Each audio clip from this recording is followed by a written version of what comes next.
Welcome, welcome, welcome. We are in for a special stream tonight. Before we even get into anything, I'm about to join the call with MuzLM Trader. Make sure to hit that like button, hit that subscribe button. If you do not know who MuzLM Trader is, you're about to find out, but you can check his Twitter. Can't even talk right now. The screenshot for his Twitter account's on the screen. And then also, if you want to subscribe to his new YouTube channel, the link for that's in the description. About to join the call with him. We're going to be talking about CCIV, Lucid. I've been following him since he was like under 500 followers, way back since the SPAC days. The posters on my wall, and he's just really early to a lot of different, SPACs and stuff like that. A lot of expertise in that realm. I'm about to join the call with him. He's been talking about Lucid and CCIV since like $11, I believe. So let me turn off the music real quick. Join the call. We have a few questions for him. Make sure to hit that like button. 65 people in here. Awesome. Let's get to it. Hello? Yo, All right, so we have MuzLM Trader on the line. How you doing? good man. How are you? Pretty good myself. So basically, I'm just going to be asking him a few questions before we really even get into anything related to CCIV and Lucid.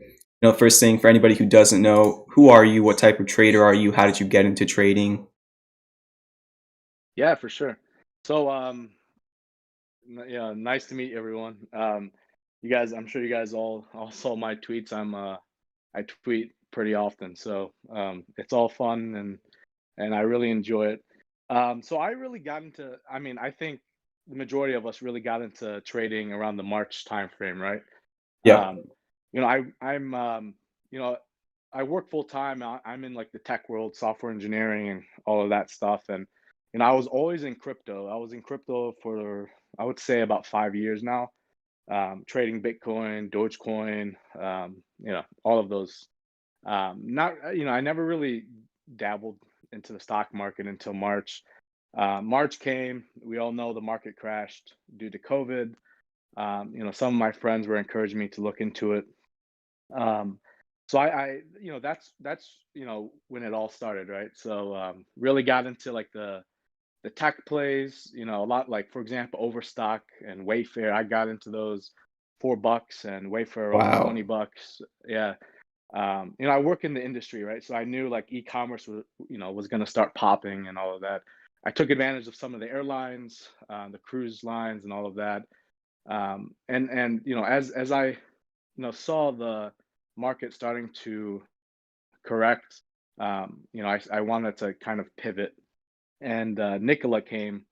I don't know if you guys are aware, but Yep. Nikola Motors came up, and that was essentially my first SPAC play. Mine I too. saw a bunch of videos. Yeah, it was definitely something.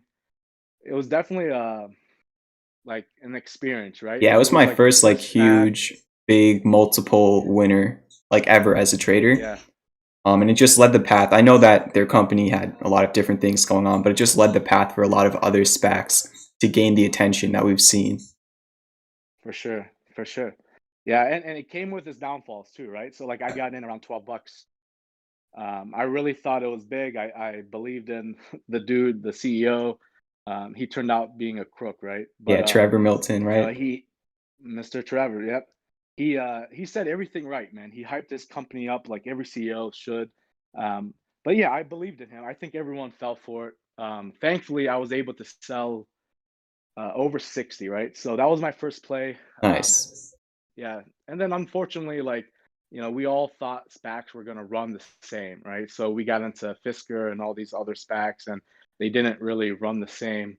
But we can talk about that later. But yeah, that's essentially when I started and how I started Great. um, trading. Yep. So then, somewhere along the lines, CCIV Churchill came out, and then, rumors started appearing. How my biggest question, like before anything else, because I remember back when XL was called PIC, you were in that like very, very early, and then it doubled or actually Yep. tripled from the original like SPAC price of $10.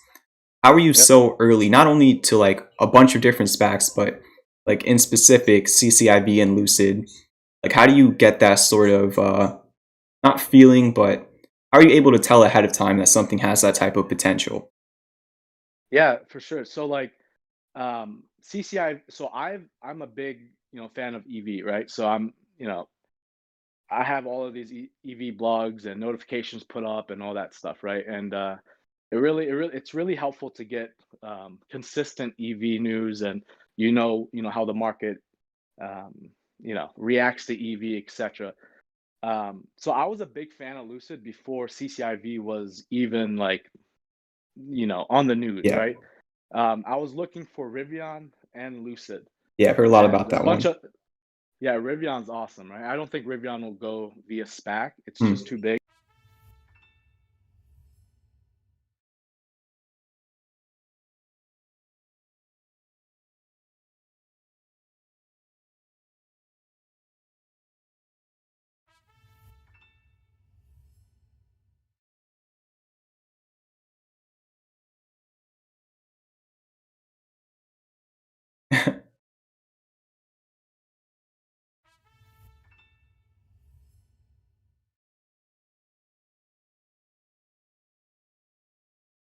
Yeah.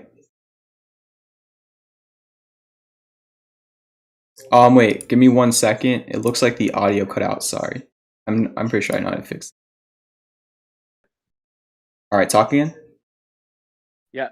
All right, you should be good now. Can you Go hear me? ahead. Yep. Yeah. So anyone that knows SPACs, you would know that SPACs are very low risk, right? So as long as you buy in around 10, 11, 12 bucks, the risk is very low, right? Um, so as soon as I heard the Lucid rumor, honestly, I just jumped in. Even if it was a rumor, I was willing to take that risk. And sometimes in the SPAC market, you have to take risks with these big plays because, at the end of the day, sometimes it's better to lose than missing out on a big opportunity. And for me, I knew Lucid was going to be one of the best hyped SPACs on the market. And I mean, you guys, as you guys can see, we've never seen a SPAC run like this ever Yeah. prior to a DA, right? So yeah, so I was honestly I was a big fan of Lucid. I mean, if you look at the leadership team, they have a bunch of people from Tesla. Their tech is amazing. Their product itself, the exterior of the car, the interior of the car, their battery tech, everything about Lucid, like just honestly, it's awesome, right? And the fact that the CEO was able to leave Tesla and make a better car than Elon shows a lot about who he is and his vision of the company. So Yeah, and so just like full disclosure, and I know we have like 100 people in here. It's a little bit embarrassing to say this, but no, I never. I'm one of those people who like I saw CCIV at $13. A lot of people were telling me about it. Every single time, I was just waiting for that dip back or closer to like the redemption share price. Never happened. It just kept on going crazy. Because I'm really a type of trader in which like I never settle unless I get the price I want. But in this case, like pretty much since its inception, like since the hype started, it's just been a nice run. There has been a few dips, but it yeah, just a yeah. lot of people, on And Twitter. honestly, Go ahead. I'm sorry. Honestly, and that's why. And if you guys follow me on Twitter, that's why I've been saying like, guys, buy in cheap and hold, right? Because this is not a typical SPAC. Typical SPACs, the rumor comes out, there's a spike, you can swing it, wait for a couple days, it dips, you rebuy, then the DA comes out, spikes again, you sell that, wait for a dip, you rebuy, and then, it's like they're like momentum plays, right? There's catalysts. You can. That's what SPACs are great, right? You know exactly what catalysts are coming up, and you can create a strategy around how to trade them. But CCIV, I knew 100% that it would not follow the typical SPAC route, right? And as you can see, as soon as it passed 1180 something, it went to the 12s and 13s, and then it just never dipped after that day, right? Yeah. Until we started getting those like bearish articles that, typical, but yeah. So, and FYI, everyone that's listening, like, and I also tweeted about this, like, we cannot expect another SPAC to go this crazy, right? And that a lot of people had that expectation around Fisker, and it broke a lot of people's hearts, right? Yeah. Including myself, right? We thought Fisker was going to be the next EV play and the next Nikola and all that stuff. It's going to hit 50 plus, and it didn't, right? And you just had a lot of people bag holding, and honestly, I personally I almost quit trading after Fisker because I started questioning myself, right? Like the fundamentals were there, um, and then after that, I started playing more conservative plays like PIC, Yeah. companies that have revenue now, and it worked out. So, and I know I've seen your tweets, basically saying that a lot of people, like in the FinTwit space, not take criticism. They just block you or just argue like their stock is their life. So let's have a little bit Yeah, of fun. We have 100 people in here.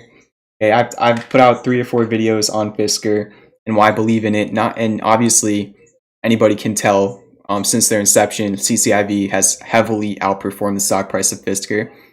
Um, and I do truly still believe that in a decade, Fisker is going to be, top 3 or 4 in America for EVs. Now I can talk about that later. I don't want yeah, to spend too much 100%. time on that. And we're not really here to like argue anything, but what? And this is not really me asking, but for anybody who's not too aware, why are not only you but hundreds of thousands and probably millions of investors so hyped up about Lucid? Why is this like, as news has been saying, Tesla's biggest competition, the only American competition right now? What's the big thing that Lucid Yeah, is doing? yeah, for sure. So just an FYI, I love Fisker. I think he started like a revolution around how we look at EV and how like his subscription model and all of that. So Yeah, like I'm still a big believer in Fisker. I think he made a huge comeback from all of the bankruptcy news and all of that. So in my opinion, in the next 2, 3, 4 years, Fisker is going to be super relevant. yeah, Even it could be under a year, right? But the biggest difference between Fisker and Lucid is going to deliver cars now, yeah, right? So people are going to get cars, I think, starting in April. And I think Saudi Arabia, I'm sure they're going to get their hands on the cars way before anyone gets a car here, right? So there's going to be Lucid Airs on the road, probably anywhere from April to June, July-ish timeframe. Um, so that's one. I think that's the biggest thing, and I also think after Nikola, a lot of people lost hope in pre-revenue plays, right? yeah. And that's why a lot of people have hope in Lucid and PIXL and GIK. Those are companies that are making money now. So there's value now, right? Yeah, absolutely. I Lucid, mean, go ahead. yeah. I'm sorry. All I was gonna say is Lucid, like I said, like cars are coming. The tech behind Lucid, right? They do a lot of their tech in-house, right? The leadership, most of them come from Tesla, right? So they have the great background. Designers are coming from Tesla. Their experience in the race arena with their batteries, and so they've proved so much already, right? Um, where like people already were able to build trust for Lucid, right? Yeah, Where they couldn't build for Fisker because Fisker,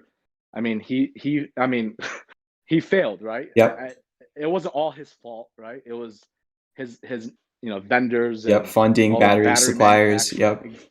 The government wasn't backing it, so it wasn't his fault. But Lucid didn't go through that path. They almost went bankrupt, but obviously Saudi came in, gave them Yeah. $1.3 billion and got them back on their feet. So Absolutely. Timing is a huge thing. You have Tesla doing very, very well in the past few years. I mean, look at their stock. I mean, there's a lot of argument about the valuation and stuff like that, but I'd say most people do at some, at least for some part of them, believe that electric vehicles are the future.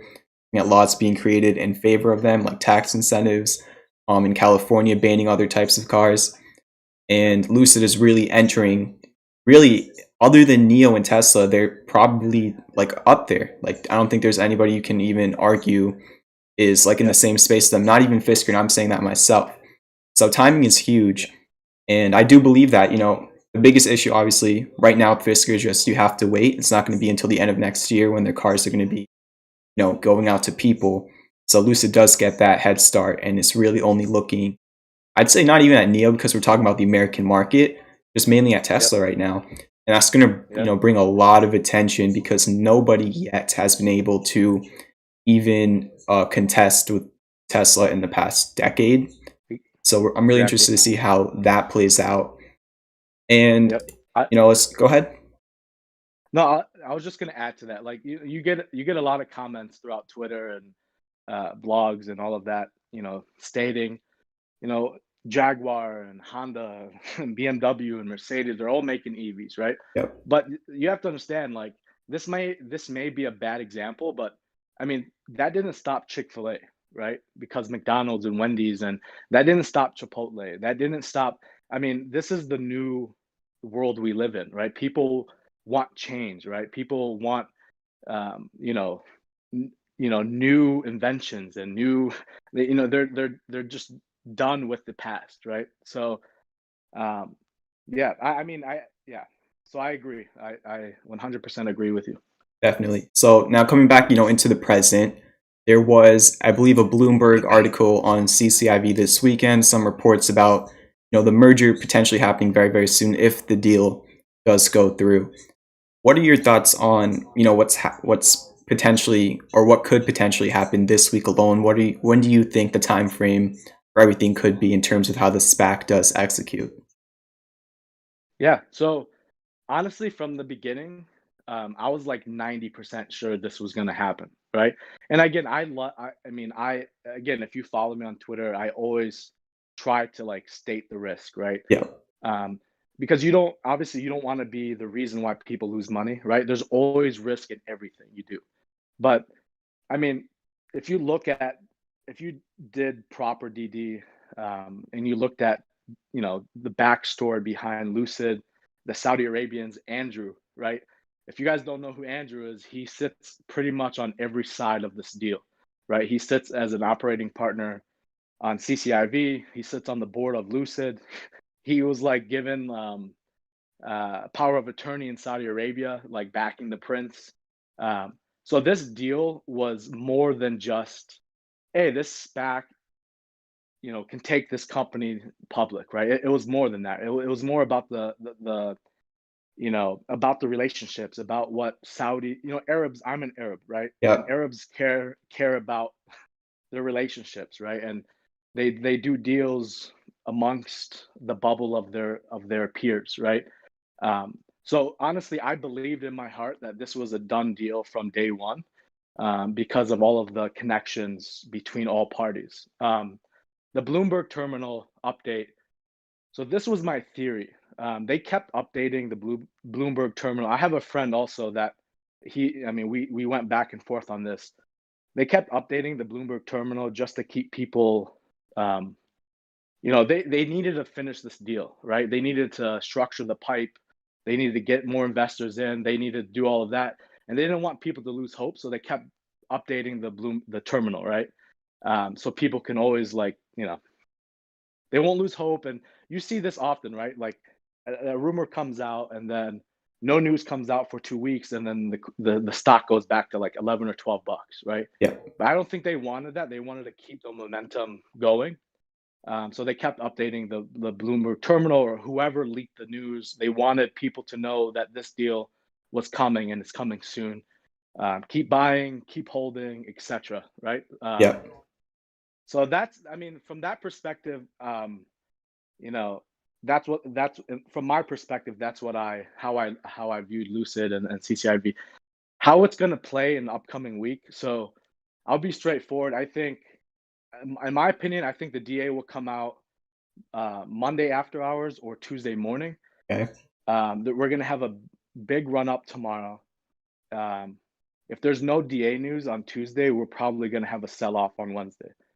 Okay. I thought the DA was going to come out on the 18th. I know a guy who was pretty confident, and he stated that if it wasn't coming out on the 18th, he believes the following Monday. So I mean, that seems like it's coming to reality, right? So, but just be careful for whoever's listening. Like, again, there's always risk, right? So if the DA doesn't come out and something happens, and they didn't get the pipe structured properly or something, we'll probably have a sell off on Wednesday. People will buy puts and get this thing, shake out people. So Okay. So I'm looking at the chat right now, and obviously neither of us are financial advisors. So please do your own research, and you're not liable for any trades or investments you make. But there is a question in the chat. This is just your opinion. And Vinay says, "Dear Muslim, is there any suggestion?" And I kind of already know I feel like I know your answer, but he says, is there any suggestion or way we could play CCIV now, or do you suggest to keep away as it's gone too high? Play it now. So, I honestly like I hate this question Yeah. because it's just it. And no offense to whoever asked it, like, there's Mm. no trust me, like, this is a very like A lot of people common feel that question. way. Yeah. Yeah, yeah. Like, would I be surprised if this thing goes over 100? Hell no, right? Like, the momentum behind this thing, like, we've never seen a SPAC with this much volume consistently over a span of almost 2 months. We've never seen it, right? We've never seen this amount of hype behind a SPAC off a rumor, right? So to say that this thing is gonna max out at 60 or 70, honestly, is foolish, right? We honestly, at the end of the day, we don't know, right? But with the hype, um, with the volume that we've seen, with like everything that we've experienced, I think this has a bunch or lots of upside. Do you play at $50? That's honestly a personal opinion, like a personal choice. Agreed. It's risky, right? Because again, like I said, if the DA doesn't come out by Tuesday night or Wednesday morning, I mean, the downside is huge, right? Um, but if you truly believe that this deal is done, $50, and again, it's about your own strategy. Are you going to hold it long? Are you going to swing it? Do you want to play it off the DA announcement? Do you want to play it at the merger? So it just really depends. It's everyone. It's a personal choice, right? So I don't know if that Absolutely. answered the Yeah. question, but just be careful. And I think there is upside still with CCIV. Great. Again, I'm not a financial advisor, FYI. Absolutely. Yeah. Please remember that, everybody. Trying our best, but we're not professionals. All right. So final question. I feel like we covered most of what we could cover for CCIV and Lucid. This is just a little bit, going away from it. Are there any other SPACs you're currently looking at just for, maybe the next couple of months? Yeah. So I like NGAC. So it's the same SPAC team. That's one with like Um, potentially Amazon using them for trucks. yeah, I actually posted that today. Yeah. There's like pictures going around with it's called XOS. If you look it up, it's actually a good company, fully EV, like last mile delivery. You know those trucks that Amazon and Mm. UPS and FedEx use to deliver packages to people's homes. Like that's what game they're playing. So I really like it. It's an American company. NGA is more Canadian. I love NGA. It's the same SPAC team that's taken NGAC public or XOS public. So Okay. I really, really, really bullish on that. Um, I'm a big fan of XL, so I'm a big fan of GIK. Um, Okay. so GIK, as you guys know, is a hybrid play. Um, so we again, stocks don't move one to one, right? Um, one stock could run to 40, the same exact company, may run to 20. So you can't really compare one to one, but GIK, in my opinion, is a better company than the past PIC and XL. They have amazing customers. They make money now. Their merger is coming up like within the next few weeks, right? So we Yeah. expect something. It's only like $14 now. So the downside is probably 20, 25, maybe 30, who knows, right? But I like that play. Oh man, there's a bunch. All right. So you gave two. Let's do SNRP. one more. Top three. Yeah, I would say SNRP. It's a battery play. Um, it's not a I mean, they don't make batteries. I mean, you would have to do some DD around it, but it's a battery play, right? And we all know how battery plays are running right now. So I think it's like $15 maybe. Honestly, I'm waiting for it to dip to 13 to buy more. I have some warrants, um, but yeah, those are three good ones that I can think of right now. Great. All right. I feel like that pretty much covered a lot of things. We still have over 100 people in here. So if you did not already, make sure to check out MuzLM Trader on Twitter. His Twitter handle is in the top left of your screen. Over 10,000 followers. Very well deserving. And check out his YouTube channel. The link for that will be in the description. So yeah, thank you very much for coming on the stream. I hope everybody here enjoyed it. Hope you have a great night, and thank you for all the work that you do. Yeah, man. Thanks, guys. And if you guys have any questions, hit me up on Twitter, and I'll be more than happy to respond to anything. So appreciate it, Awesome. guys. Have a good one. Thanks. You too, man. Bye. All right, and there it was. Let me turn the music back on. So hopefully you all enjoyed that. I really did enjoy that. It was very insightful in my opinion. We still have 113 people in here, so hit that like button if you enjoyed that talk. Hit the subscribe button if you haven't already. Make sure to check out MuzLM Trader. Link to his YouTube channels in the description. Yeah, you know, a lot of the time it's just me on the stream. Sometimes we have a guy in hat and Christian join us, but I want to do more guest-based, you know, streams and stuff like that. So if you ever have anybody want me to try and get on the stream, make sure to drop that in the chat whenever, and I'll try and take a look. But yeah, that was a great call. I really enjoyed it. And that concludes the CCIV coverage with MuzLM Trader. If you've read the title, the other thing I'm talking about in this stream, and of course I'm also going to go over, let me skip this song. Hopefully the audio is not too bad. I don't even know what these songs are. Yeah, for anybody who doesn't know who I am, basically my name is Champion Vibe. I've been trading since last May, pretty young, and I really do focus on technical analysis. I'm the leader of the free trading movement. These songs are so bad. And yeah, basically I have a free course on my channel. I stream every single night that the market's open the next day. There's a Discord with over almost 1,500 people. Links to all that's in the description. Yeah, I just try and teach people how to trade, how to use technical analysis, how to manage risk for free. And at the same time, I do put out my own trades and stuff like that. So before I get into any other, you know, any other things, I don't even know if that's the right word to use. Let's talk about Clover. It's in the title. I have a lot to talk about Clover.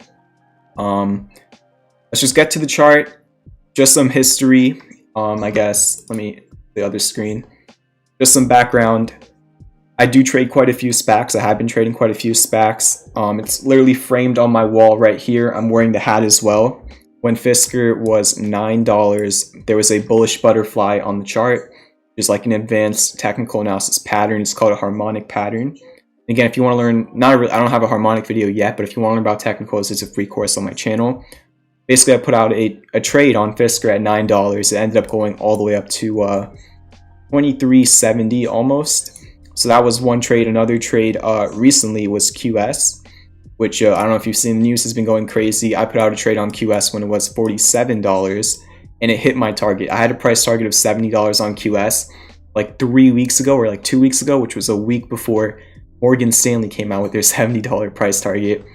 So yeah, a lot of chart plays. I do a few, you know, my biggest fundamental stock that I like is Fisker, and of course, it's been a very slow start compared to other SPACs, but remember, Fisker is not going to be having cars out on the road until the end of next year. So, I mean, I have a whole entire breakdown video of Fisker on my channel because a lot of people ask me for why I say that, my reasoning behind it. So I just made a whole entire video on Fisker. It's on my channel. If you go to videos, there's like full Fisker breakdown. And yeah, you can check that out. I'm wearing the hat right now. Yeah, so what I do, this was a great trade. QS had a falling wedge on the 4 hour. There was an inverse head and shoulders. It was like a 46% profit trade that I put out within the last 2 weeks. So what is, you know, after those two charts that I showed you, just take a look at QS and take a look at Fisker. They looked very similar to what Clover is doing right now. Huge markdowns in price and showing major bullish reversal signals, okay? So let's look at Clover again. If you're not too well versed in technicals, you're probably going to have to learn. And if you want to learn, you're in the right place, right? Join the Discord. We have 1,500 people who could help you. Check out the full free course on my channel about technicals. Clover, yes. Just some history with me and Clover. I didn't really play it initially, but I've played this move right here from 13.20 to 16.80. I played that perfectly. I put out the trade at $13.20, and my target was literally the top right here. So this move right here was I think it was like a 28% gain or something. Yeah, perfect. It was a 28% trade. I put that out on Clover, and then after it hit the target, literally to the cent. I didn't really talk about Clover for some time. And then I believe it was on this day right here is when the Hindenburg report came out. I did not touch it anywhere over here. And then finally, right here, I did put out my second trade on Clover. So my first trade was a 28% profit on Clover. My second trade was like a 10% loss or something, which was right over here. So I'm always straightforward. I don't care if I'm wrong. I don't have an ego when it comes to this, because another thing I teach is risk management, where you just want to make so much money when you're right and lose very little when you're wrong. Have a stop loss, use proper position sizing, put stops under supports. Also have a full video about risk management on my channel. Yeah, so the first trade was a 28% profit, the second trade was a 10% loss. Put those two together, you're still up 18% overall on Clover, right? And now on Friday, I put out a new trade on Clover, the third official trade. Why am I giving this thing 3 chances? Because I do believe, and I'm not a financial advisor, do your own research, I do believe that the Hindenburg report is priced in. I do believe that they also rebutted it, if that's the right way to say it, pretty well. They also have earnings on, I believe, March 1st. A lot of companies release just different pieces of news during the conference calls or even just around earnings. A lot of price targets come out around earnings, like we saw with QS, which was great play in the last couple of weeks.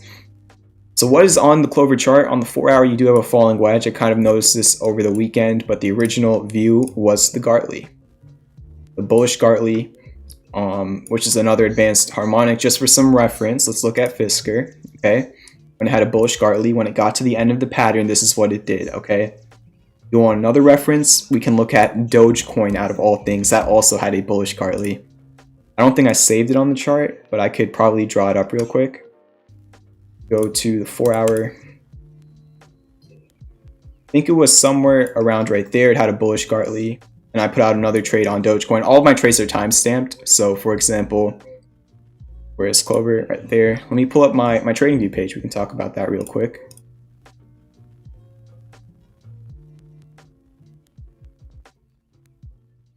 Okay, so these are where all of my timestamp trades are, just so you can see the proof of everything.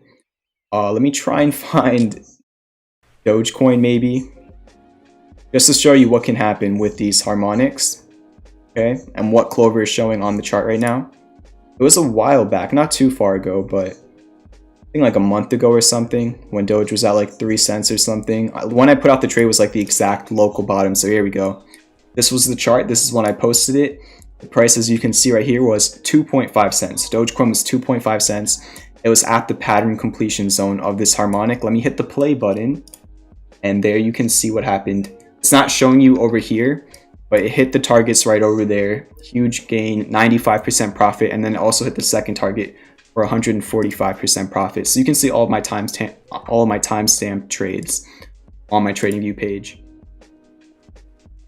Okay, so now we're coming back to Clover. I was just showing that for reference about how important these harmonics are. Okay, so you do have you're at that zone that Dogecoin was at, that Fisker was at $9, at that same zone. It's a big reversal area, pattern completion zone. And not only are you showing the harmonic on Clover, you're also showing hidden bullish divergence on the daily. That means is you made a higher low. Let me skip this song. You made a higher low from this low right here to the next one right there. And you made a lower low on your MACD and your RSI. That implies a continuation of going up in the macro trend. Okay, that's on the daily chart. On the 4-hour chart, you have classic bullish divergence, which is implying a reversal of the short-term downtrend. Okay, so if your MACD crosses over to green, that will confirm your classic bullish divergence. And if we go on the 4-hour, you also have triple classic bullish divergence. On the 1-hour, you also have classic. Can't even talk. These are how many things are on the Clover chart right now. Literally every single time frame, multiple things going on. On Friday, you broke out of this downtrending or downsloping channel. You broke out of it, held above 1087 for the close, which I like a lot. So every single time frame on the chart is bullish, right? And what's this 1087 level? That's the level you really want to hold, okay? Let's go back in time. 1087 was your support right over here, and 1087 was your resistance right over here. So you really want to stay above 1087 on your daily candle closes. And again, I'm not saying Clover is going to go up tomorrow. I'm not saying it might not even go up this week. But I do believe that in time, Clover is going to be within a month at latest. I do believe Clover is going to make a nice move with all the things showing up on the chart, with earnings coming up. I have no clue how earnings are going to go, but that's just my thoughts. It's in the title of the stream. I wanted to cover it. I really like Clover at this price, not because it's going to work out 100%. Nothing is ever certain in trading, just because I do think that the risk to reward is good, right? where you can potentially gain a lot more than you would be risking on this trade. That's what we want to do on every single trade. One thing that my, I guess, person who pretty much taught me all this was Mitch Ray. What he pretty much said was, you always want to be putting yourself in a position to potentially gain more than you risk. If you have a 3 reward to risk on every single trade, which means you can potentially gain 3 times more percent-wise than you're risking on the trade, technically you only need to win 1/3 of your trades to be profitable, right? Because on those winning trades, you're making so much money, and then on those losing trades, you're losing so little. So that's why, I really hate how people on social media, all they care about is win rate and stuff like that, but they never talk about how bad their losing trades are. Like some of these people, they might have an 85% win rate, and then on those 15% of trades, they're losing half of their portfolio. That just doesn't make sense. So I still have about like a 78, 79% win rate the last time I checked. And last week was pretty rough, I'm not going to lie. Last week was the worst week in the last 4 months of me putting out trades. I've been putting out official trades for 4 months. Last week was a nightmare. Just being completely straightforward, it was my worst week ever for the trades. The market was just pretty tough, and I did warn about the market last week when we were looking at the S&P 500. So that's my thoughts on Clover. Wanted to do a little bit of a breakdown. We'll see. I definitely do think that you really want some news to be coming out, just because Clover does react very, very heavily to good and bad news, right? So there's talks about the Walgreens and stuff like that. I don't even know if they officially announced Walmart and CVS yet, even though I've done the research on it. But I just think it has potential. This is not financial advice. It just looks very, very similar to when I put out the trade on Fisker at $9 when it went to 23 after, and just a couple weeks ago when I put out the trade on QS, if I can find it, when I put out the trade on QS at $47 and it went to $70, which was my target for the trade. Hit it perfectly and then it pulled back. So that really covers Clover. Hopefully it helped. Let's talk about my thoughts on the market. Futures, they're doing all right. The one level you really want to hold on the S&P 500 futures is 38.90. Okay, that has been your support. And remember, if you've been following me for a couple months now, the real play on futures and the S&P 500 is this channel. I've predicted like 5 or 6 market moves just using this channel right here, because every single time it gets to the top, it's been falling down, and pretty much at the bottom every time except for this time right here, it's bounced right off. So technicals don't have to be hard. They're not made to be hard. A lot of people just BS technicals. They teach you technicals incorrectly, try and make it like a magic 8-ball, trying to predict the future. That's not what it is. It's all just probability. That's all I want to teach, probability. I've never said for certain that something is going to happen. All I do is present probability. All you can use as a trader is probability, because nothing is ever 100% certain. So on S&P futures, you want to stay above 38.90. It kind of does look like a head and shoulders could be forming. Let me skip that song.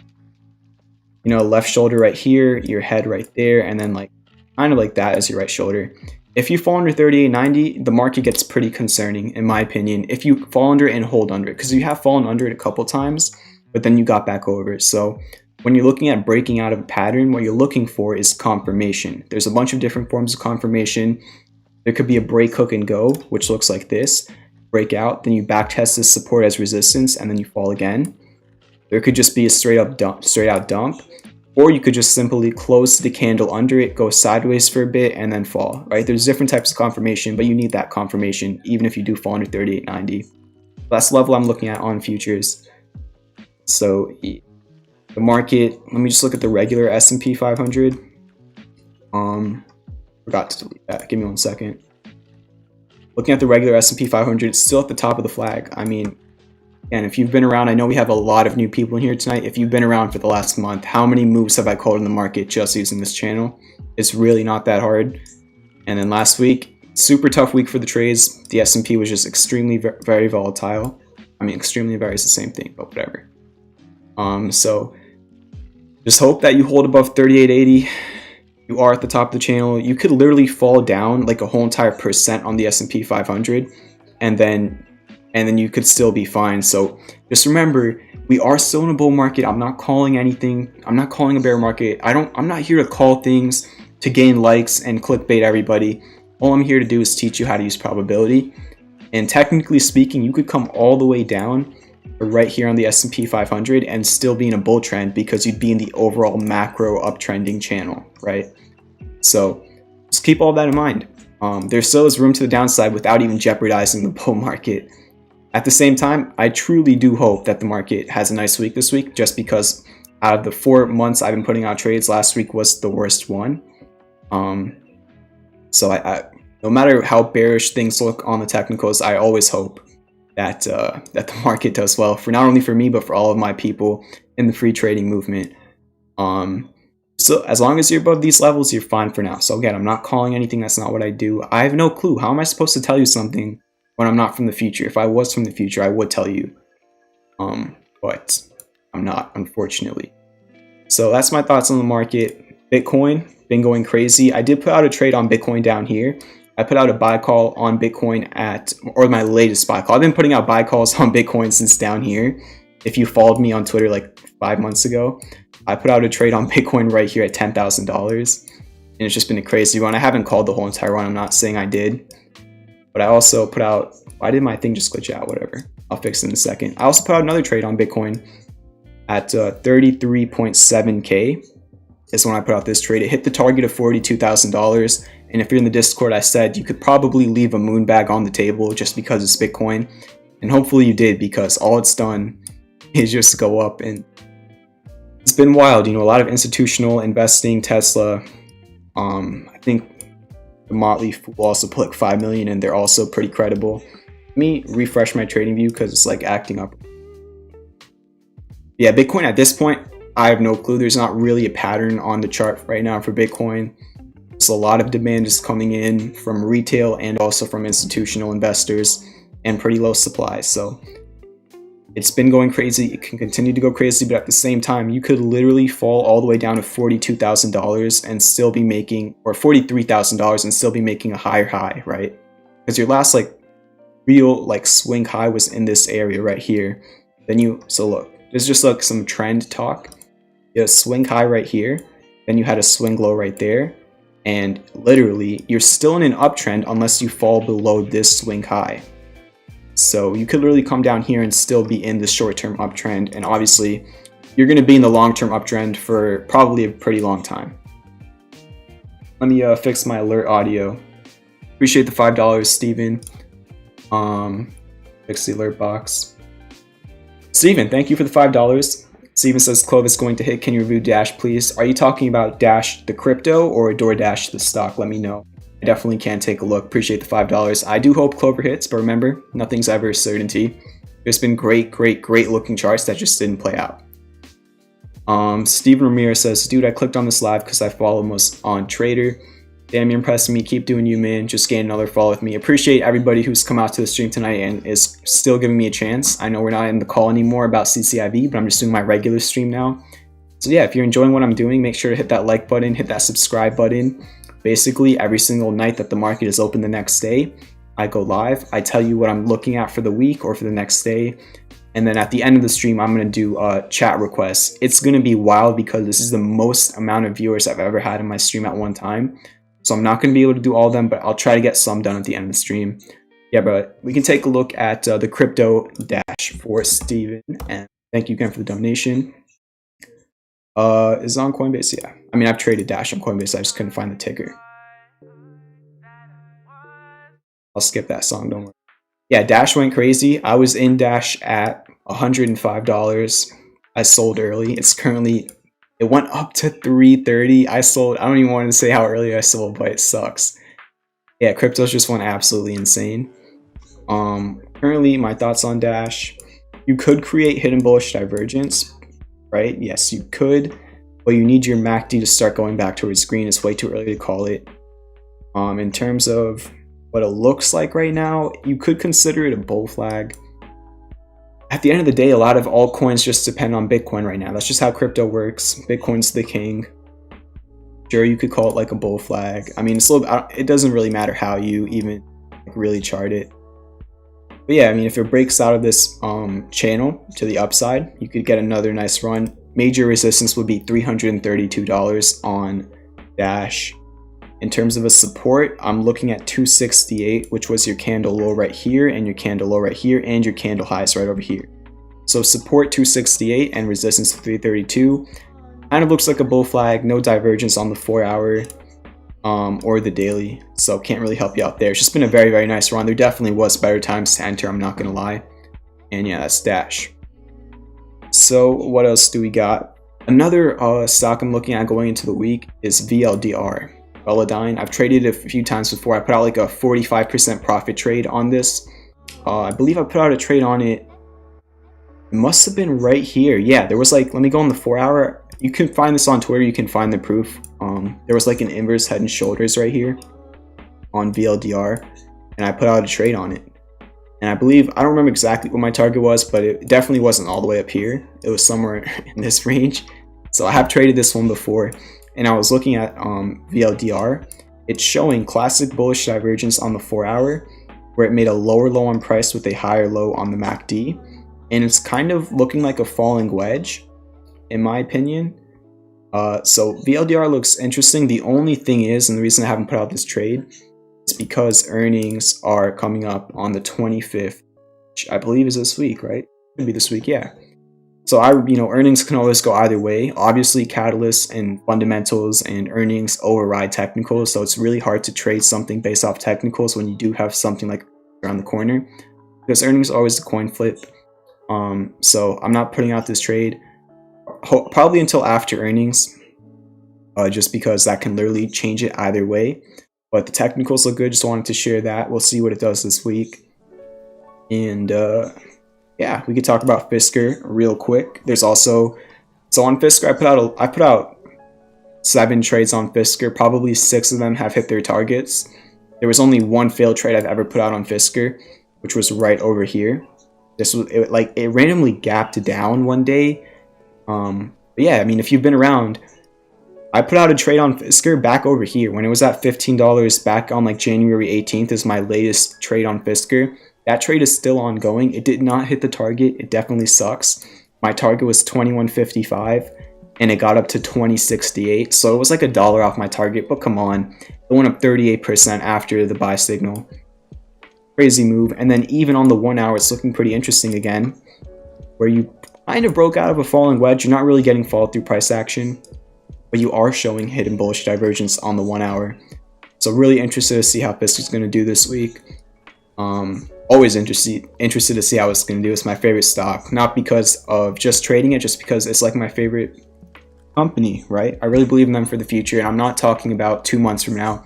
I'm talking about a decade from now. If you want to know why I think that, go check out the 3 videos I've done on Fisker on my channel. Just wanted to bring that up real quick. You really want to stay above 1750 on Fisker. That's the level you're looking to hold. Pretty interesting how, I swear, like not every single week, but a lot of weeks, Fisker always closes at 0.99. Does that make sense? It closed at 17.99. I remember even back here when I put out the original trade at like $9. Every single day it would close at like $9.99, $10.99, something like that. They always just, I'm not gonna, that's not my place to talk about things like that, but apparently people like it closing the week at 0.99. That's all I'm saying. Just a funny coincidence, I guess. Yeah, Fisker, just want to bring that up real quick. Is there anything else? 2 other new trades I put out last week was NGA. I still like this one. Let me go on the 4-hour. You definitely need your divergence to start developing again, but as long as you're above 22.72 on NGA, I like it. It's pretty easy to manage your risk. Your support is $22.70. Kind of showing a double bottom, but you're looking for the price action. Remember, just because you have a pattern on a chart or anything like that does not mean the price is going to go up. What matters is if the demand comes in, and you need to analyze that when the market's open. So see what happens tomorrow. Pretty easy to manage your risk though. Other one is Rocket. This trade is up a little bit. Put this out, I think on Friday, maybe Thursday. Trade's already up like 2.5%. Just remember, we already traded this move on Rocket. This move right here was literally a trade. There's proof of it. I put out a buy call right over here on Rocket. This was one of the biggest trades of my life because I had a lot of call options in it. I made 900% on this move right here, even though it was like a 25% move, but I made 900% on it because the calls had extremely low implied volatility for whatever reason. But I mean, it wasn't moving, to be fair. It was just going sideways for like a week and a half. I know you remember that one, Steven. We talked about it in the one-on-one call.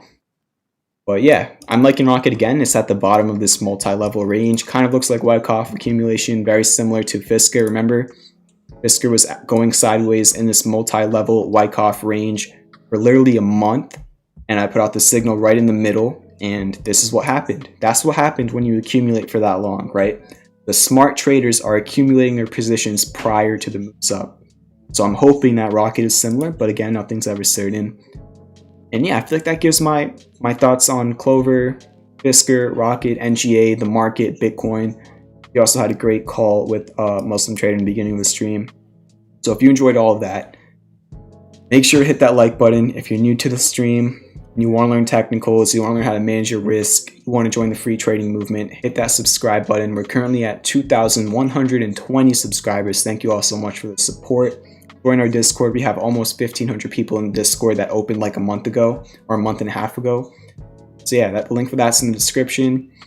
Hope you're enjoying the stream. Hit that like button. Like I said, I know I'm a broken record. And if you want to send me a tip or buy some merchandise, that's the pinned comment in the chat. So yeah, just like a couple examples of the merch. Got the hat right here, the free trading movement, FTM. I have the mouse pad right over here as well. And I also dropped a bunch of new merch. Also, I can pull up the graphics real quick, right? As you can see right there, those are all the graphics that are on the new merch. I actually got my Risks to Rewards sticker today. It's on my laptop right now, so I can't really show you it. Also put like not financial advice on a hoodie, it's on a sweatshirt. But yeah, check all that out if you want to. Again, stream's completely free. So that's just, if you feel like it, it'll pop up on the stream. And yeah, I feel like that covers everything I really wanted to. At this point, we have 135 people in here. I don't even know what it's going to look like, but I guess we're going to try. Okay. If you're going to be requesting a ticker in chat, please do not request me something that is up 55,000%, or that's even up 30% on Friday, just because that's not how I trade. Can it continue going up? Yes, absolutely. But I trade by getting in value areas. I get in before the hype, and I sell to the FOMOers, to the pumpers during the hype, right? That's how I trade. I'm a swing trader. That's just my style. I don't trade things that are up 55%. So if you want me to take a look at something, please give me something that's consistent, that could be breaking out soon, but hasn't yet. That's how I trade.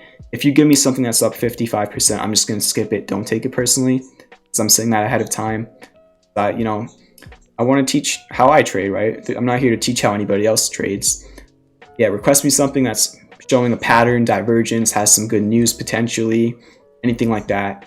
Not like a pump and dump stock. I'm just not going to take a look at it. I'm just going to skip it. Don't take it personally. I said it ahead of time.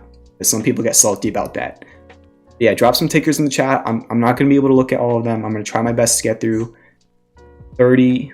Probably I'm going to go for like 30 tickers tonight. So again, if you really want me to look at something, give me a description of it. Why do you want me to look at it? Is there a pattern? Is there some sort of news?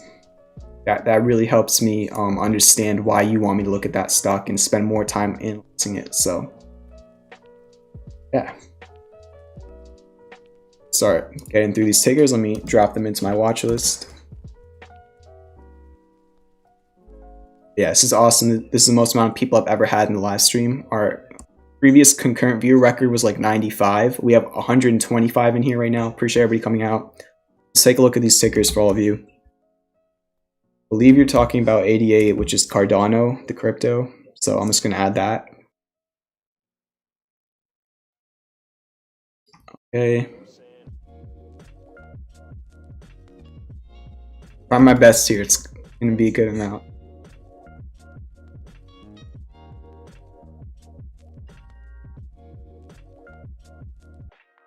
So, wow, that's quite a bit. And also, yeah, spamming tickers is not going to help me. If I see you spamming, it just makes it harder for me to read the chat, so I'm not going to look at your ticket if you're spamming. Just rules in the stream, you know. Want it to run smoothly. Yep, Clover does have earnings on March 1st.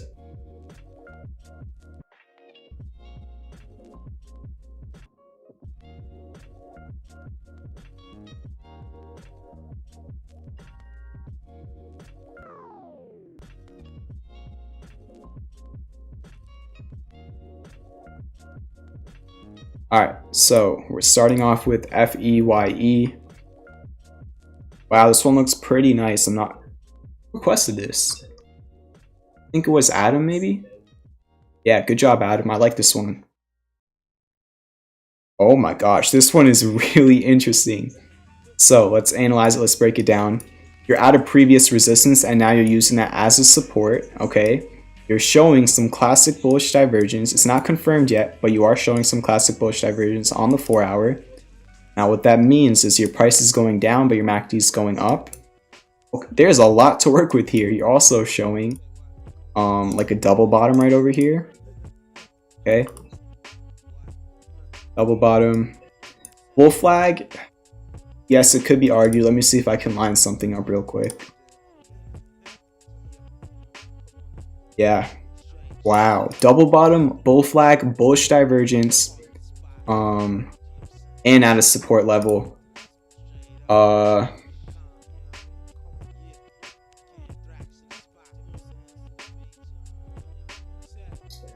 Okay. Some people are just being toxic in the chat. This is not what we do here. We're a family community. We don't deal with that. So I'm just some comments. That should be good. So yeah, this chart's looking pretty interesting. You also have divergence on your RSI. Oh my gosh. Wow. You have classic bullish divergence on the RSI too. So for everybody who's requesting tickers, these are the type of tickers you want to be requesting. So this is like literally a potential trade. I still need to look at what's it called? Like their company, and I'll do that after the stream. But if everything checks out, this is definitely a potential trade. Great job, Adam. Hidden bullish divergence as well. We made a higher low from this low to that one with the lower level. Wow, this is one of the best charts I've seen in a while. Great job here. How would I manage my risk right here? Falling wedge, yeah, you could also line it up like one. I don't really think it matters. I think really the support level matters the most, where you definitely want to stay above 20 bucks. So again, you always want to be managing your risk on every single trade. That's how I trade. So you always have a plan. You can never get surprised. You can always potentially gain more than you're risking. So how I would manage my risk right here, probably enter right around here. In terms of a target, look for some resistances. Okay. I'll probably target right over there. 2378 was like your local resistance right over here. And then extend that a little bit, and then stop loss. Oh my gosh, you have a 3 reward to risk. I'd put my stop loss under these 2 lows right here, like the double bottom. I put it a little bit under. Wow. This is literally like trade worthy already. I need to look at the company after the stream. But everything checks out. I like this chart quite a bit. I'm not gonna lie. Good job, Adam. I'm gonna keep this on my watch list. Again, I know I spent more time on that. I'm not going to be spending that much time on most of the tickers, but if you request something like that, I'm definitely going to be giving you a quality breakdown. Helion looks pretty interesting. I'm not going to... Wait, that was not what I was looking at. But alright, whatever. Nobody requested it, but just so everybody knows, if Helion can hold $18, that would be great. It was your support right here, your support right here, and your support right there. Then it was resistance. $18 is a huge make-or-break area for Helion. I just wanted to bring that up real quick. Let's get back to the request. TRMT, your resistance is 511. Say your support would be like 425-ish. Very, very big candle on Friday, huge day. And it filled a gap. It looks like it was like a cup and handle. That was your cup. Okay, and then your handle was something like this. So it looks like you had like a cup and handle. And then you just broke out of the handle, and then you went right to fill the gap. That was awesome. It looks like earnings might have been in the mix too. That was probably like the main reason it moved, but technicals were indicating it prior to earnings. Sundial, put out a bad trade on Sundial last week. I lost quite a bit on it. Your major support is 96 cents, which was your resistance right over here. Really, it's more like 95 cents. It was your resistance right here, right here. Also 125 is the level that you should be holding. Was your resistance right over there, and then what's your, if we really zoom in, it was your resistance right over here on February 1st. So as long as you're above 125 on Sundial, that could be good. Is there still divergence developing here? Let me just take a look. Yeah, you have 1 hour hidden bullish divergence that's confirmed on the MACD and on the RSI on Sundial. It's just The fundamentals right now with all their shelf offerings, see what happens. That is Sundial, Cardano. Your support is $1.02. After that would be 98 cents. You definitely want to stay above pretty much 95 cents. So those are your three supports: 102, 98 cents, and then 95 cents. And then resistance, I don't know if there's any other higher areas. I'm on the 1 hour right now, but 115 looks like your resistance right there. Are showing some 1 hour hidden bullish divergence. Let me take a look at the higher time frame.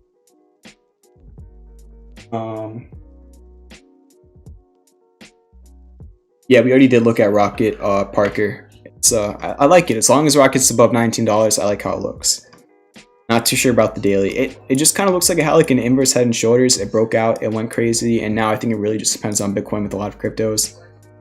FUV, your support is $19.14. Definitely want to stay above $19.14. You also currently are at a support, which is $20.68, kind of. But not much of a pattern. It's just like a straight line down. You don't really have like a pattern or anything. It is trying to catch a falling knife. At some point it will reverse. So some people will get lucky, some people won't. I just really think that it's important you stay above really like this area right here, which used to be a resistance. You definitely want to stay above this area, like between 1850 and 1915. AVEO, you have some hidden bullish divergence on the MACD and on the RSI. Okay, which means you made a higher low from this low to this low, a lower level of momentum on your MACD and your RSI. Scroll back a little bit. You have a support at $8.19, and you have a resistance at 962, and then after that 1071. So those are your levels to look at. I don't really see much of a pattern, just some divergence, and then those are your levels on the chart. Seal, yeah, this one went wild. It just went from 80 cents to 450. So I have no clue what could be next for this one. I don't know anything about the company. Not much of a pattern. 50-50. JMIA is also kind of a 50-50. I think JMIA is completely fine as long as it is above $49. That's the level you definitely want to hold on JMIA. And yeah, you could show hidden bullish divergence. It's starting to develop. You definitely need some more confirmation. But you have made a higher low on price with a lower low on your MACD. So earnings are coming up on the 24th this week. That can obviously change things either way. Fubo, you're at a support. If you break under this support, your next support is $40.51, which was your resistance right over here. So you're trying to hold 42. If you do, great. Otherwise, $40.51 could be next. OCGN, I really don't know. Looks like $10 is a support. You probably want to stay above $10. Kind of looks a little bit neutral if we go on like the 1 hour.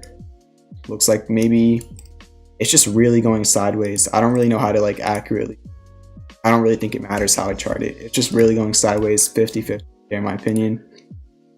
DraftKings, it was looking decent. Wow. You had a bullish pin bar candle on the 4 hour. Still developing hidden bullish divergence. DraftKings looks pretty interesting. Kind of looks like a bull flag right here as well. I know Guy has been looking at this one. And then earnings should be 26th, so I can obviously flip things. C, I think is like an OTC. Actually looks pretty decent. As long as you hold $22.54, which was your support right here and right here, are showing classic bullish divergence. So that could be interesting. See what happens there. 22.54. Definitely want that to hold. Palantir, I don't even think this has anything to do with technicals on Palantir. I mean, what was it? Kathy Wood was talking about it last week, and then I forget which firm it was, but some firm was buying Palantir. I forgot. You could probably just look it up. But a lot of news coming in on Palantir. We'll see what happens. I really think it could be a catalyst fundamental play. A lot of big names are backing Palantir right now. So I don't really think the technicals matter for the movement. But remember, technicals most of the time don't decide where the price is going to move. A lot of the time technicals can tell you exactly how high or how low it will move, right? It might not make the price move, but it can tell you to the extent of how much it will move or how quickly it will move and stuff like that. So Palantir, I mean, I just really think it's like catalyst fundamental, not really technicals. If I'm looking at the technicals, your support is really, honestly, support's like $25. It's probably gonna be gapping up tomorrow morning or something. I don't want to say that. I don't like having certainty, but I've been seeing a lot of hype on it on social media. I'd be surprised if it didn't gap up tomorrow morning, but anything is possible. Maybe the market doesn't open well, maybe it just doesn't. Maybe it's like, I don't know, sell the news, who knows.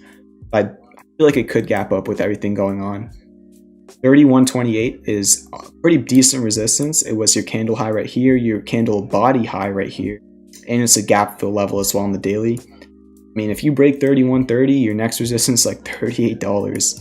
It's kind of like this tweezer top candle pattern right over here.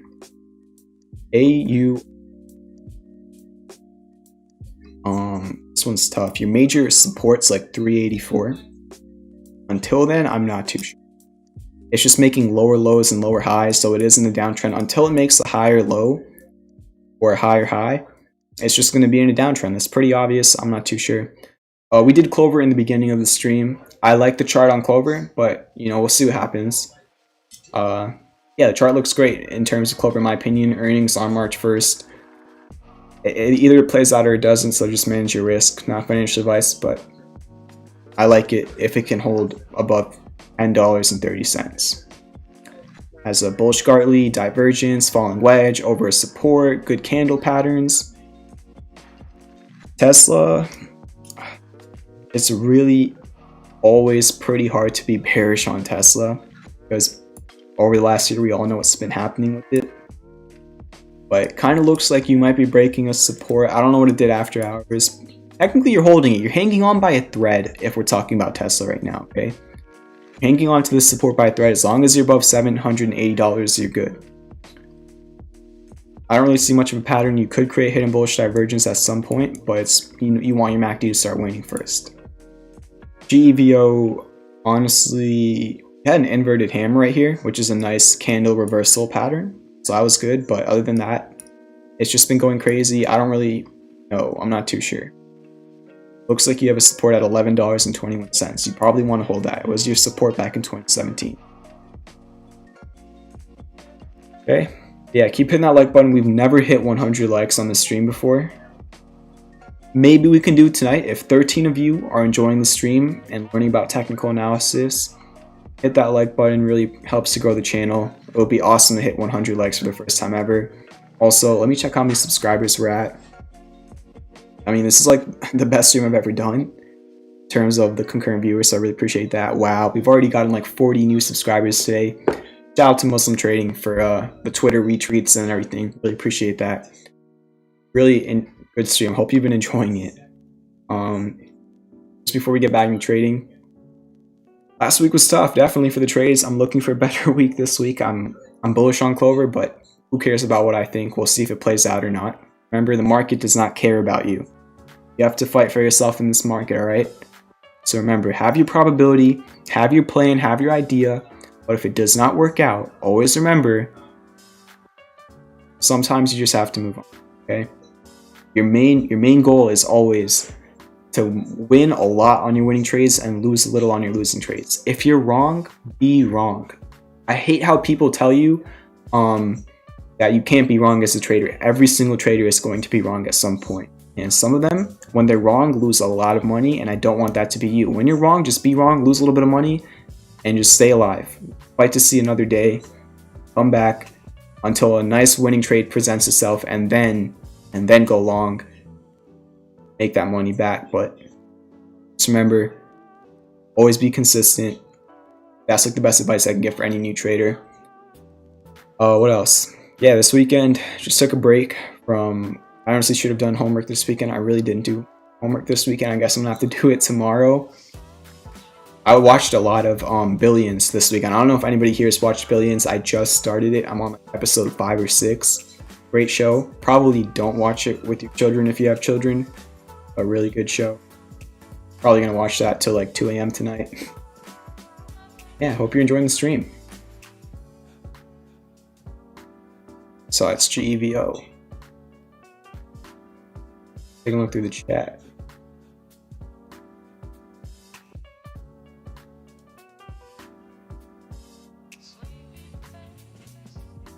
song weird? I think this name of this song is Satoshi. If you know, you know. Hashtag Bitcoin. I'm really interested to see how blockchain stocks are going to do this week with everything Bitcoin did over the weekend. Find out tomorrow.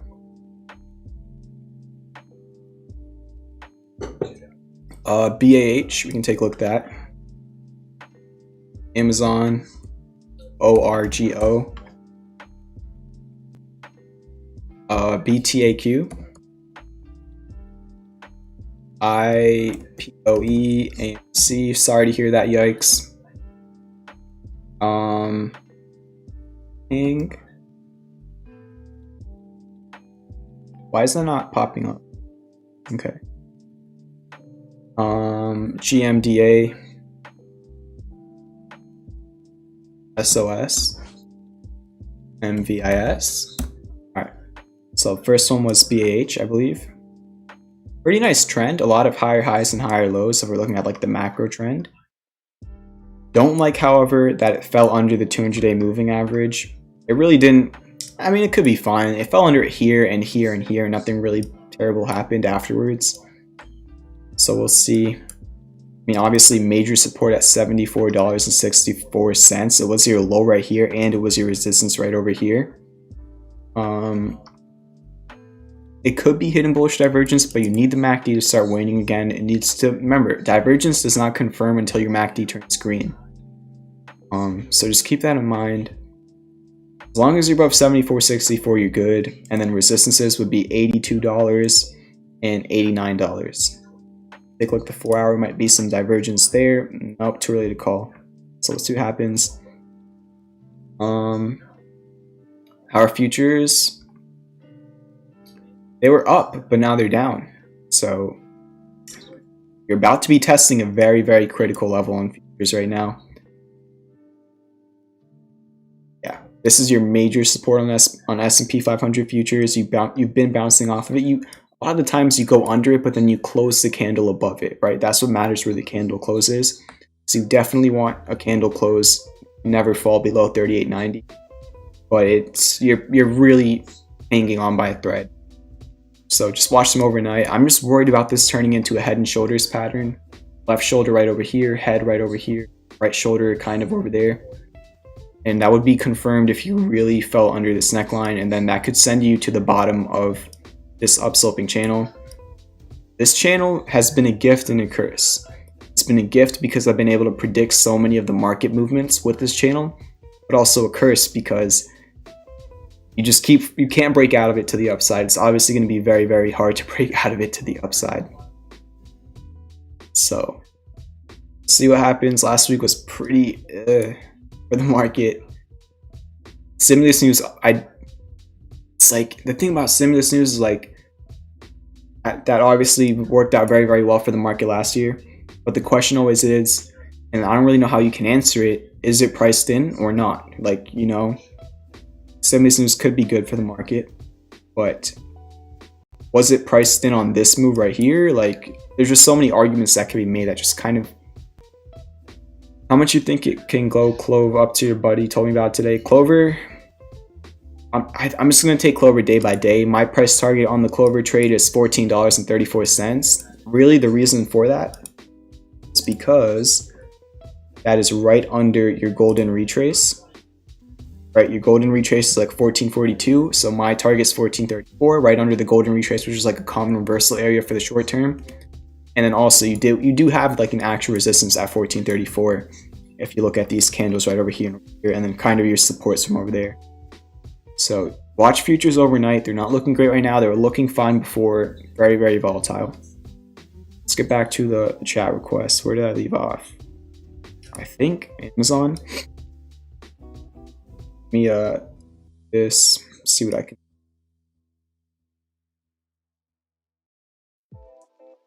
Amazon, it just looks like you're in a multi-level channel, really. It's just so many different support resistance levels. Your major support on Amazon is 30.78, and you're pretty far away from that. I really think Amazon's a 50-50. It's just been going sideways since like July. I mean, yes, it's had its nice moves up and down, but in a macro pattern, it's kind of just been going sideways for the most part, as you can see right here. It's really, I'm not too sure about Amazon. Orgio, also the same thing. This one looks, is this a value area? No, but can it go higher? Most things are not in value areas after the bull market run. You could create hidden bullish divergence eventually, but you need your MACD to go back to green. Maybe you could be a bull flag if you go on like the 1 hour. I think on ORGO, you want to stay above 1270, which was your support from right over here. So you want to stay above 1270. That's really all I can help you out with, because there's not much else to look at. Just a very, very nice run. ETAQ, your support is 1076. Is this like a SPAC? I think it is a SPAC. It says Acquisition Corp, so I assume it is. Remember, with the really new SPACs, the technicals really don't matter too much. It's more about the actual, whatever the company will be merging into. IPOE, same exact thing. It's had a very big run. What's the, which one of the SPACs was SoFi from the IPO A, IPO B, IPO C? I know it wasn't IPO C. Was this one the SoFi SPAC, IPOE? Can somebody confirm that? I can't remember, but one of them was, I believe. Not too sure what company will be underlying for this SPAC, but again, I don't really think the technicals matter too much. It just matters about the company and the hype around it. AMC. As long as you're above $5.30, you're good. Daily chart. You're showing hidden bullish divergence on the 4 hour and on daily, right? We made a higher low from this low right here to that one. A lower level on your MACD. It looks pretty good on the 4 hour, not gonna lie. On the daily, you're also showing hidden bullish divergence.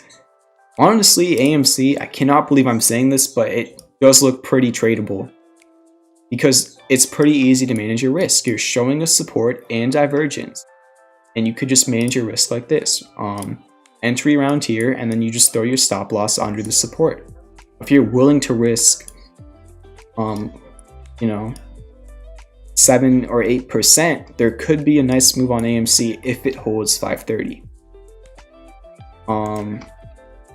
I would say your next resistance is 734, so that would be my target, and you get a 4 reward to risk, which means if you took this trade, you could potentially gain 4 times more than you're risking.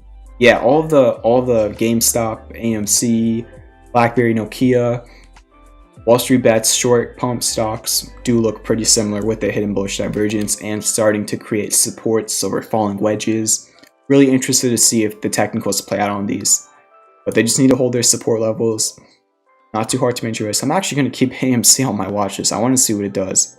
I don't know if I'm ever going to put out a trade, but I'll just keep on the watch list, see what happens. Where was the one from earlier? Oh, it's right there. Okay. Skip that song. EH. There is probably some sort of catalyst for this thing to drop 59% in one session. So I don't like that. Don't know what happened there. I really cannot give you an accurate reading on this because of that type of volatility. I just don't think the technicals would matter. MDA. Say your support is like $11, but it's been wicking under. It looks like it's trying to use this area as support. It's starting to go sideways. No divergence and no pattern. I'm not too sure about that one. SOS. Again, you know, if you give me charts like this, I really can't help you out because there's no pattern, there's no divergence. To each their own. Some people trade these. I just don't. I trade in the accumulation ranges before the big moves up on things like Fisker, right? On the accumulation ranges before those big moves up. That's how I kind of trade. Same thing on QS. These are trades that I put out when they're consolidating prior to the moves up. This was the trade I put out on QS, 46% in 2 weeks. That's just how I trade, to each their own. I just can't really help you out on charts like that. I know a lot of people are bullish on this on Twitter. I've been seeing it around. So again, it could be a catalyst fundamental play, but I just don't know too much about it. So that's that. Thank you. We hit 100 likes. Let's go. We've never done that in the stream before. Really appreciate all the support. Craziest stream ever. I think we have 2,000 playbacks on this stream, which is incredible. I don't think I've ever done that. Oh my god. I don't think I've ever had 2,000 playbacks on the stream. That's insane. Thank you for everybody who's giving me a chance tonight. From everybody who saw me on Twitter, from MuzLM Trader retweeting my stuff. Thank you. Giving me a shot. For everybody who saw me tagging CCIV on Twitter, I hope you enjoyed the CCIV call we had in the beginning of the stream. You can scroll back and watch it. Otherwise, the replay will be posted. Follow me on Twitter at ChampionVibe. Hit the subscribe button. Hit the like button. Join the Discord. Everything is for free. The trades that I put out are for free. The analysis is for free. The course is for free. Discord is for free. The free trading movement.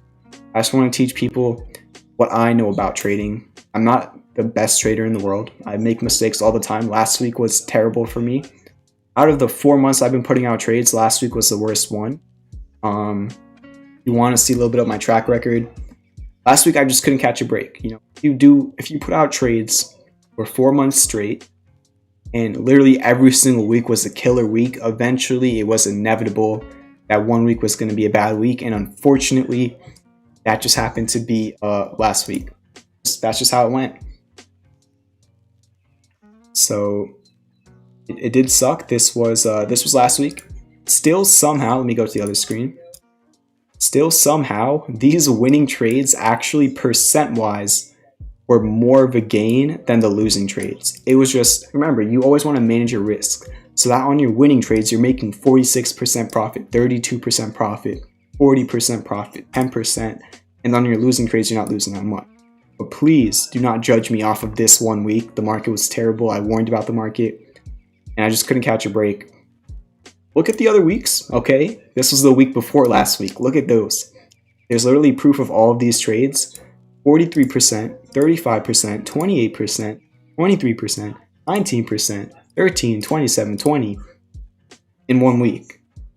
So again, just look at all the weeks. I've never had a week that was as bad as last week. And there's literally proof of every single week, and I'll show you that in a second.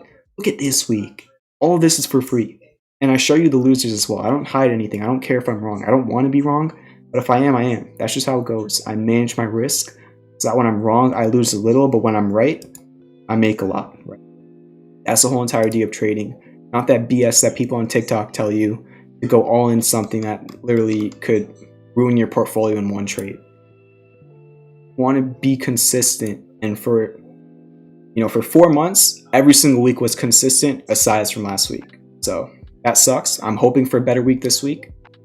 I'll change the style a little bit this week. I think what I'm going to be doing going into this week, last week I think a big issue was I was posting a lot of trades over support levels, which is just something you should not be doing when the market is volatile. It works out when the market is just insanely bullish. But this week, whenever I post trades, I'm only going to be posting trades when they're literally at their support levels, not like a percent above or 2% above. I'm going to try and do that this week. Hopefully it works out better, even if the market is volatile. Because we've had weeks where like the market was horrendous, but the trades crushed it. Let me find that one week. It was like the worst week since October, and the trades crushed it. I think it was this week. Look at this, all right? On this week right here, okay? So that was last week. That was the week before. So this was 4 weeks ago. So I'm gonna make sure I do this correctly. So last week was week 15. So 15, 14, 13, 12. So this is what the market looked like on week 12, all right? This was week 12. It was literally the worst week since October. Let's look at week 12. Boom. Boom. The market was literally a bloodbath. And this is what the trades looked like. Only 3 trades were losing trades, and 34%, 28%, 23%, 21%, 17% gainers on these trades. So again, all this is for free. There's literally time-stamped proof of every single one of these trades. If you don't believe me, if you don't believe those numbers, come to this page. Everything's on the website. The link to the website is in the description. And you can literally fact check me, because people are weird on the internet. So yeah, this is the rocket trade I was talking about earlier. Hit the play button. Oh, it's not loading because it's too long ago. But look, It was February 18th. The price was $20.27. Okay. February 8th. Wait, what? Hold up. Why is this so off? Oh, this is the new rocket trade. I'm sorry. Let me go down a little bit. I don't even remember. That was a while ago. I hate wasting time like this, but I said I was going to show you something. Don't want to not. How far back was this? Right over here. There you go. This was a rocket trade. Hopefully it works. Yeah, look. Literally. Let me just load it again. I put out this trade on Rocket. It was $20.29. It's right down here. My target was right up here. Let me hit the play button. Hit the target literally perfectly, and then it dumped. And now it came all the way back down to the bottom of the range, and I'm putting out a new trade right over here. And then the QS trade I've been talking about quite a few times tonight. Let me try and find that. It's a short term. This is the QS trade. Price was $47.39. My target was $69. Let me hit the play button. Literally hit the target almost perfectly, and it pulled back. So again, proof of all of this. This is the free trading movement. I don't charge $1 for any of these trades. And every single week, aside from last week, was hugely profitable. Big wins. You get the point, okay? Aside from last week. That week, it's going to sting for a while. I know. It sucks. My audio messing up. But yeah, just wanted for the newer people in the stream. I know we have a lot of newer people in here just who don't understand everything I'm talking about. I just want to give you a little bit of background, I guess. Let's get back to the charting though. Okay. Yeah, keep hitting that like button and the subscribe button. Let's keep things running. Ethereum Classic, sure. AMGN. Rock out with your SPAC out. I'll look into it. Appreciate the support, the guy. Take a look at CI. Confirmed, hidden bullet, almost on the daily. Doesn't look like a head and shoulders, double bottom. Take a look. We already did look at IPOE. Anurag, if that's how you pronounce it. Sorry if I messed that up. I was gonna say something else. Oh yeah. Oh yeah. I don't know, there's probably not any lawyers in the chat, but if you are a lawyer, and I get sued if I put this on a shirt, just let me know, okay? And I get sued if I put this on a shirt. If I put CLOV LFG shirt, will I get sued for that? And I think it would be super funny if I did. And a lot of people are saying that on Twitter. I literally put it in my header as like a joke. Even though I am rooting for Clover, it looks good on the chart. I just want to know if I can put this on a shirt because I think it'd be mad funny. So if I can get sued, say yes. If I will not get sued, say no. And I'll try and get somebody to do a design for something around. So inappropriate, yeah. But I don't know. Maybe it's a good idea. Maybe it's a stupid idea. Let's see. Ethereum Classic. So if you do want to check out the merch, these are some of the graphics on the merch. Link for that is the pinned comment in the chat. Also, if you want to send me a tip, that's the pinned comment in the chat. Those are just some of the graphics I put on the last few pieces of merchandise. We already talked about Clover in the beginning. So, yeah. Ethereum Classic. Let's see what's up with this. I mean, again, is it a value area? You know, crypto in general has just been going up quite a bit. So, we'll see. But it kind of looks like it's in a range between $14 and $17. You found support at 14. You found resistance at 17.34. As long as you're above 14, you're technically fine. I really don't see much of a pattern right here or any divergence on Ethereum Classic. I think, again, like a lot of other cryptos, it just depends on what Bitcoin does for the short. You are going sideways. If I saw something, I'd tell you. I just could see it going either way here. AMGN. What'd you say about it?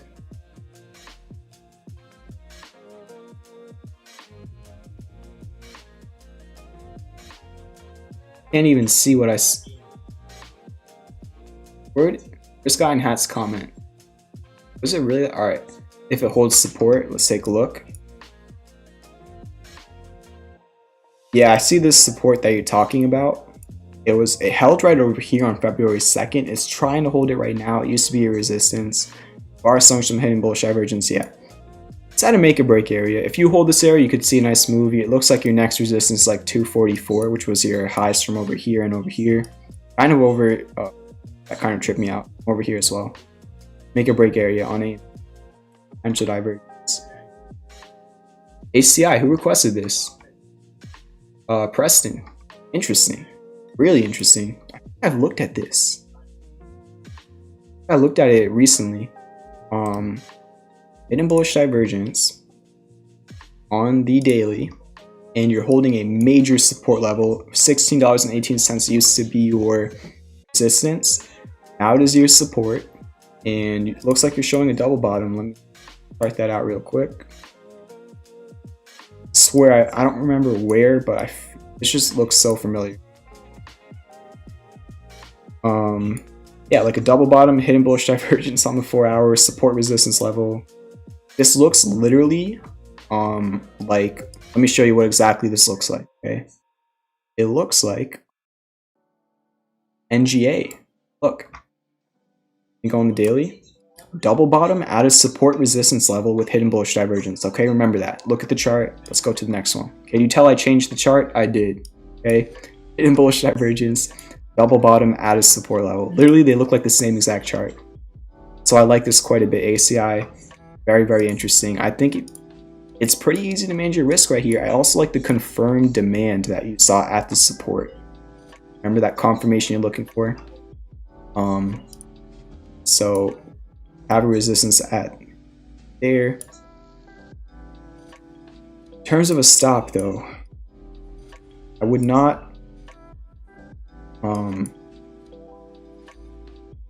probably throw it like there. Yeah, it's definitely tradable. If you just throw your stop under those two lows right there, and then you target this resistance, I think you would get a 3 reward to risk, or pretty close to one perfectly. You got a 3 reward to risk. Definitely tradable. Very interesting chart. I like it. Good job. Future is bouncing a little bit right now. Fell earlier, but bouncing. So that's nice. Create a new alert on my future chart. Again, they're bouncing off the support that I showed a few times during the stream. You definitely want to continue holding this support. Bounce off of it again. Let's hope it continues to. There's no way to know. Oh, you put out a trade on ACI for the inverse head and shoulder. I'm rooting for it. I'm rooting for it.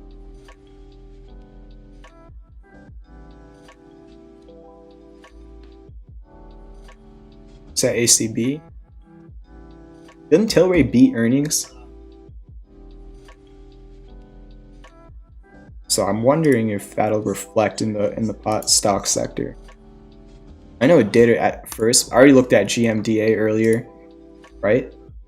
I might have not. Well, really what I said was, if I did, what I'm seeing, $11 is your support, and you definitely want to hold $11. ACB. I don't like how it fell under 1238, which used to be your resistance of this cup and handle right here. Right, this was your cup, and kind of like your handle. It's not perfect. Definitely want to get back about. In terms of your next support, 1121. Looks like you're already bumping support. It's a little bit hard to chart this one, I'm not gonna lie. Your 4 hour looks good, I'll tell you that much. You have some hidden bullish divergence developing. 4 hour looks pretty decent, but you are under a support. That's the only thing that's kind of if. I'm just seeing mixed variables right here on ACB. If I'm being completely honest. Seeing going either way. What about like a demand line? Did you break that? Oh, okay. It looks like you're holding a potential demand line. So you're at like a make or break area. That's like the best way to put it, I guess. Yeah. Did GMDA. DSM, did I do that?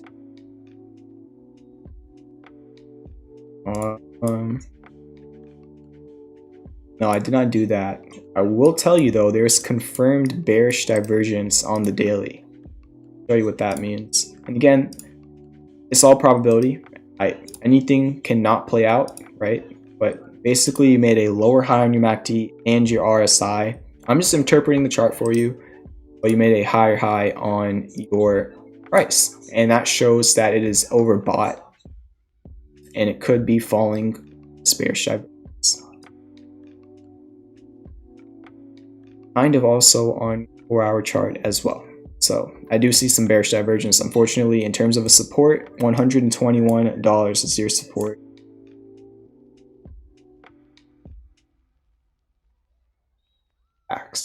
Take a look at that.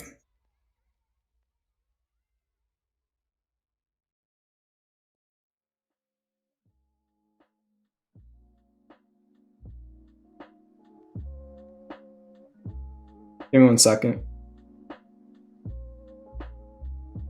Oh, let's go. I'll just check my Discord. BAX, let's see what's up with that. It's like a double bottom, no divergence. Honestly, more than a double bottom, you just have a huge support. 75.70. Look, support right here, right here, right here. Let's go back in time. Support right over here in 2019. Resistance in February 2019. And then resistance again in 2018. Is there anything else there? No. So 75.70 is a huge support resistance level. Very high probability price reversal area to the upside or downside. Make a break area. And then next resistance like 82.72. It's kind of in the middle of the range though, right? Where your resistance is up there, 200-day moving average, and support's down there. What's the best way to check futures? The way I do it, and it's not the most real-time way to do it, I believe. I just use the ticker ES1. Type it in real quick, ES. Probably if I go into my other screen, you can see it easier. ES1. Then you put in exclamation. And you're gonna have to click this drop down right there. Type in ES1 with an exclamation mark. Hit the little drop down right there, and right here it'll say E-mini S&P 500 futures. Yeah, that's how I use futures. Also, a lot of just websites have it. If you look at TD Ameritrade, they have it. Yahoo Finance, CNBC, most platforms for stocks will show you the futures as well. That's like I really use in TradingView so I can chart them. They really do help in reading the potential moves on the market. We can look at Ethereum, sure, but again, really on Ethereum, kind of just depends on Bitcoin. It's had an awesome run. I really wish I was in on it, but I'd be lying to you if I said I was. Let me go back to the other screen. Looks like I'm starting to lag a little bit. Usually when my battery on my laptop starts running low is when I start lagging, so not good. But yeah, Ethereum's been going crazy. It's just insane demand for it. I just think it depends on Bitcoin. Bitcoin is a 50-50 right here in my opinion for the short term. But I really think Ethereum will replicate whatever Bitcoin does in the macro. That's just how crypto works. And unless there's like a real edge on the chart, and for Ethereum at this point, you pretty much got the 2K and now you're just falling back under. You have like a support area that you're about to be testing.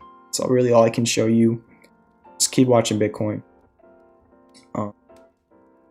Yeah, I'm going to do the last round of ticker requests right now because I'm about to run out of battery on my computer.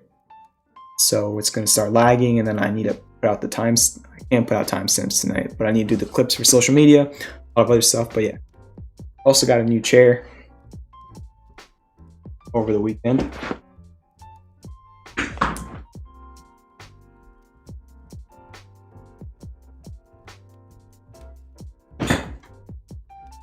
Pretty cool stuff.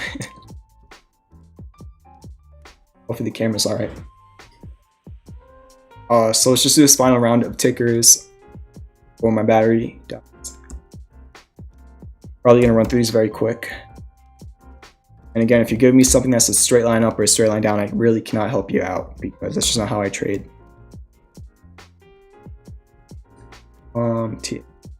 So yeah, Vroom. I'm gonna do Vroom first because it's already on my watch list.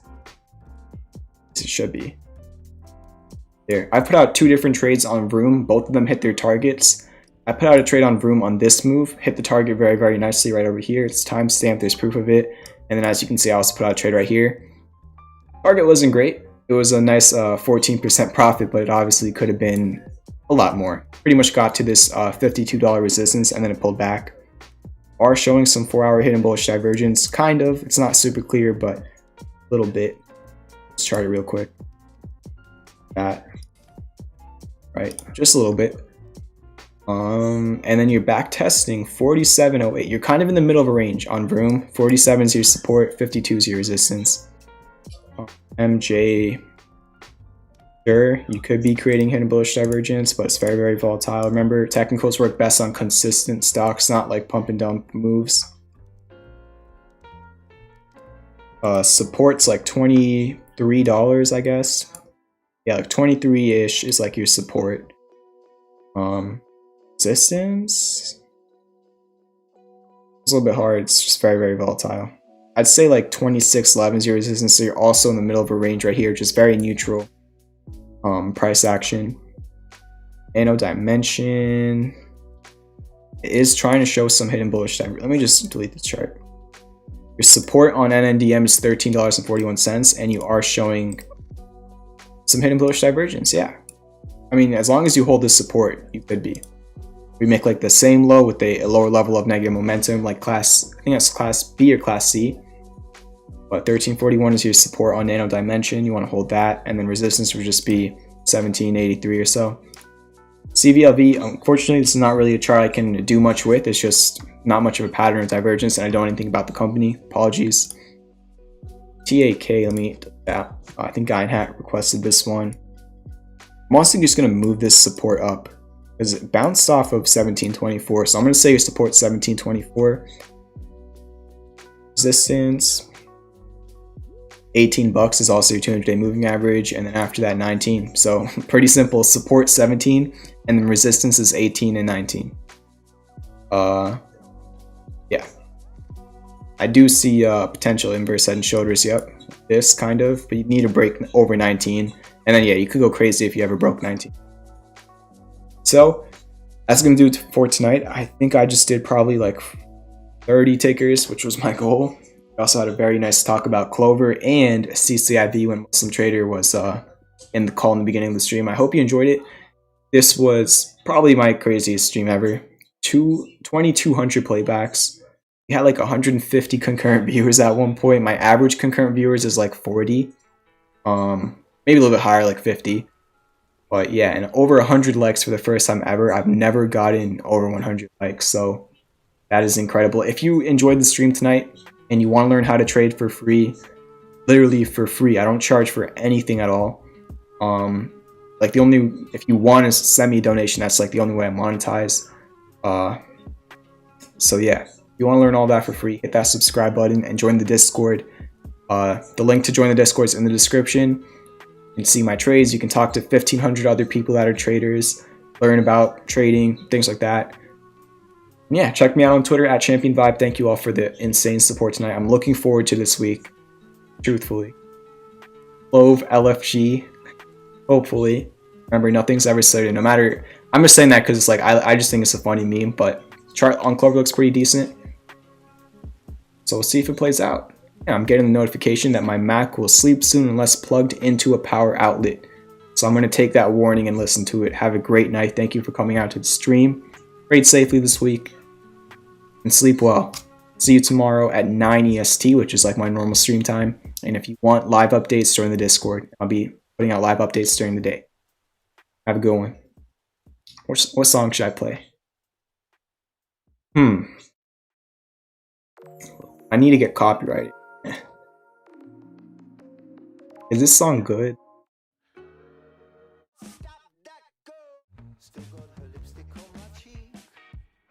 It's vibes. Kind of vibes. Play this. Probably gonna get copyrighted. Peace out, guys. Have a good one.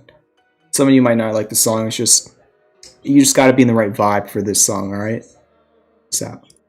Another weekend, a new story. I found a diamond in the darkest mine.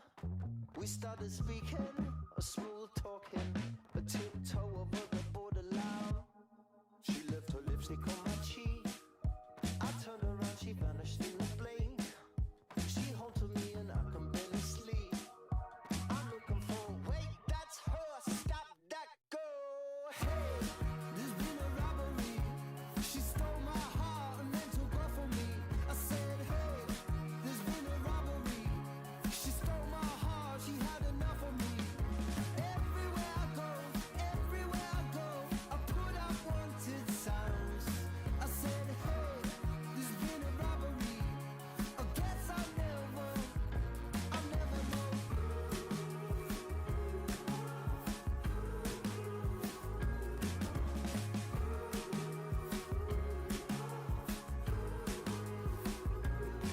I've got a fever, a cold sweating.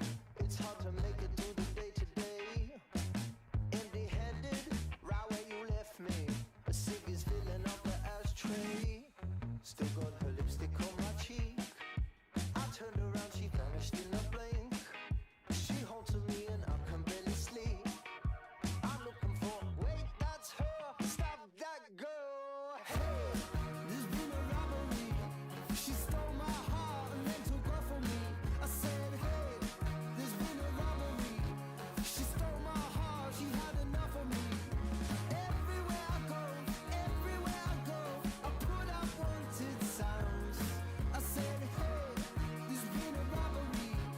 I guess I'll never know.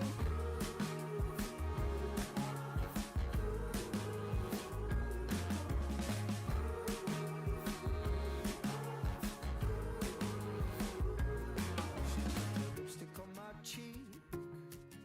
She vanished in a blink, and I can barely sleep. Yeah, so got her lipstick on my cheek. I turned around, she vanished in a blink. She haunted